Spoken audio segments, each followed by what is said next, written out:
One day, I was playing Pikmin 3's mission mode, and I wondered, can you beat these levels without using the onion to make more Pikmin? So, here's the rules. I am allowed to bring things into the onion. In fact, for collect treasures, it's actually required. However, if I do this, I cannot pluck the Pikmin that are created, and if I do so at all, even by accident, I have to reset the level. Another thing is that not every level even has an onion. Only 2 collect treasure levels do, and every battle enemies level except the formidable oak does. So obviously I won't be talking about any level that doesn't have an onion, since the gameplay would effectively be the same as a casual playthrough. And lastly, don't forget to leave a like and subscribe if you want to see more Pikmin challenges like this. The first collect treasures level that has an onion is the Twilight Hollow Remix. In this level, we start off with 60 Pikmin in the field, meaning that we have tons of Pikmin to manage once we collect them from all around the map. However, my first attempt at this highlighted a kind of big problem. If you leave an idle captain next to the onion, they will automatically start plucking sprouts, thus breaking the rules and failing the challenge. So my strategy for this level was to try and clear out all of the enemies and walls first with rock Pikmin before going back and collecting everything. Overall, this level wasn't too bad since we start with so many Pikmin available to us, but the nuggets were super important to get started since they take a while with our limited winged Pikmin. Overall, not too hard. I finished it with 37 seconds left. Next up is the Beastly Caverns. Oh dear, the Beastly Caverns. This was probably the hardest level to do onionless. In this level, you can only use 30 Pikmin following the rules of the challenge.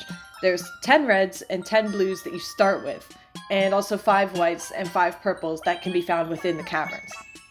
Having to take a ton of heavy enemy corpses and a total of 160 nuggets all the way up through the caverns was pretty hard. This level took me literally 2 hours and 11 total attempts, and honestly, this level should be called the Beastly Crash Out because that's what I was doing after every failed attempt, especially the ones where I got super close but was just missing a few nuggets or corpses. Eventually, the strategy that worked for me was to have one captain focus on the water area, then turn all of those blue Pikmin into whites, just to get nuggets for the rest of the time, while the other captain used the purple and red Pikmin to carry everything large onto the surface. The funny thing is that after running out of time so many times, on the successful attempt I ended up having a whole 45 seconds extra. I was super proud of this one, so I actually uploaded the successful run to my channel that's linked in the description if you want to watch the full thing. Next up is the battle enemies levels, starting with the tropical forest. For battle enemies, the levels aren't as difficult, mostly because you don't actually have to bring any of the enemy corpses back to base. All you have to do is kill the enemies. For this level, we get a grand total of 18 Pikmin, which does not seem like a lot, but we can get bomb rocks to kill all the larger bulborbs, and the beady longlegs is no match for some ultra spicy spray. So, even though I did kill a lot of Pikmin from being careless, I was able to beat this level with 3 minutes and 45 seconds left.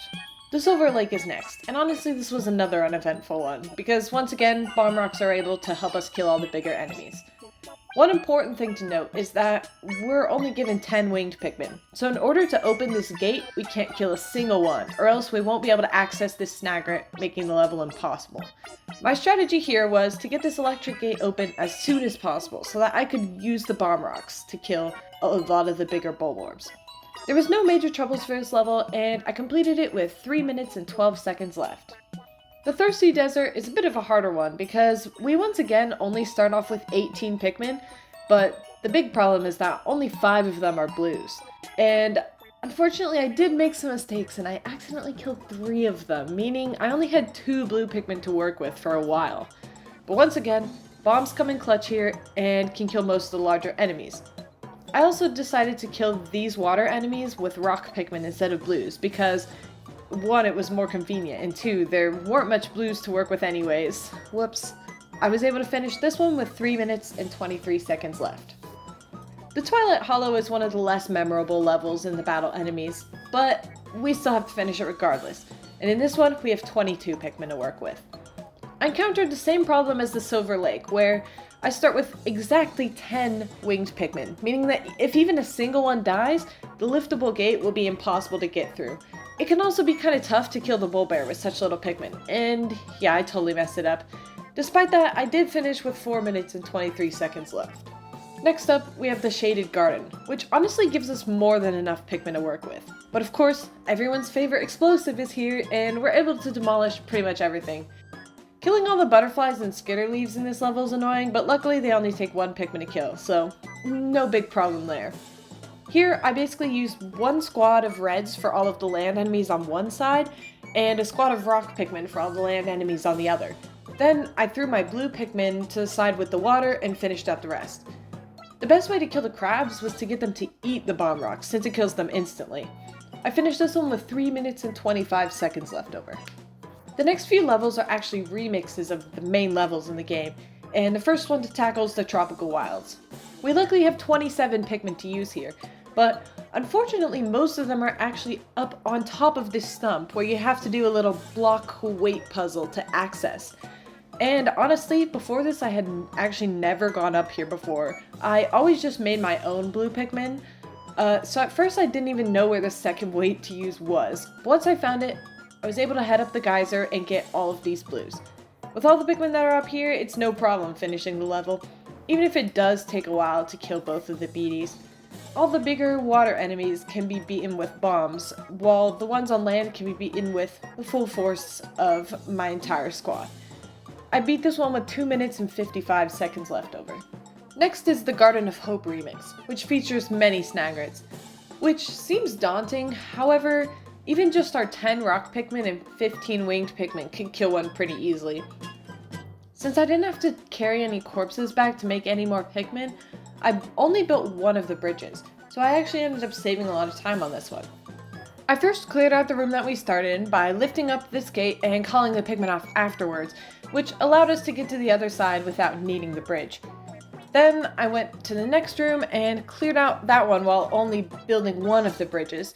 Since you're given an extra captain on this level, I was able to throw them across and clear out the last section without needing to build that bridge.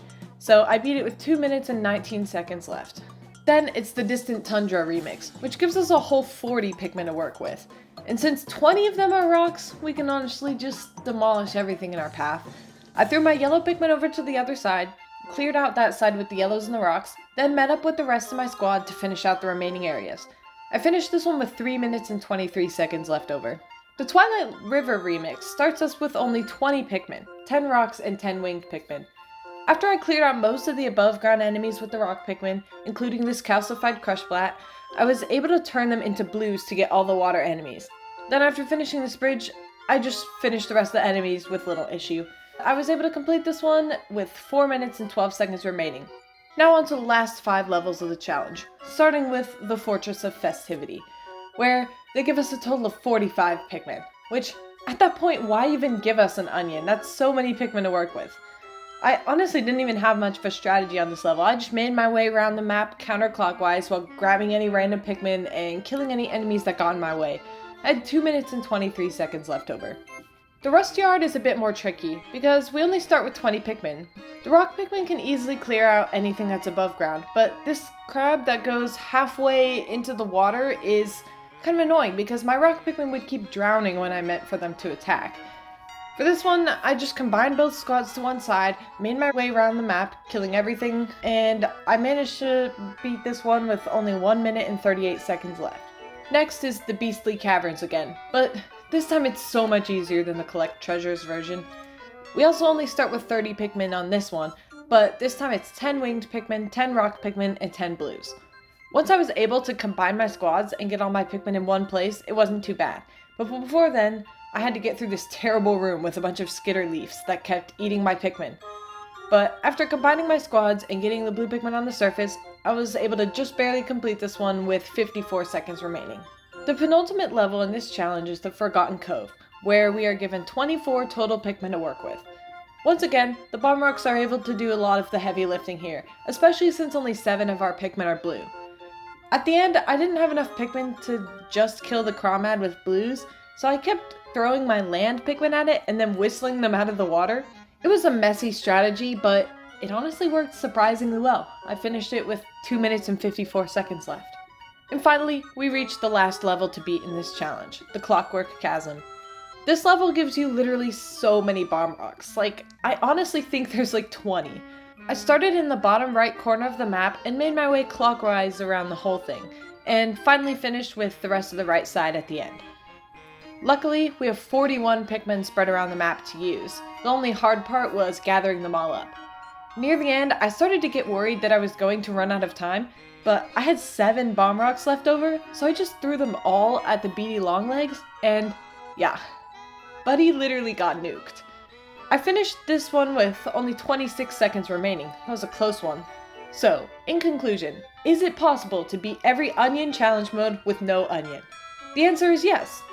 Honestly, none of the battle enemies levels were too difficult, but the 2 collect treasures, especially the beastly caverns, were pretty hard, and they were such a fun challenge to try and figure out the best route.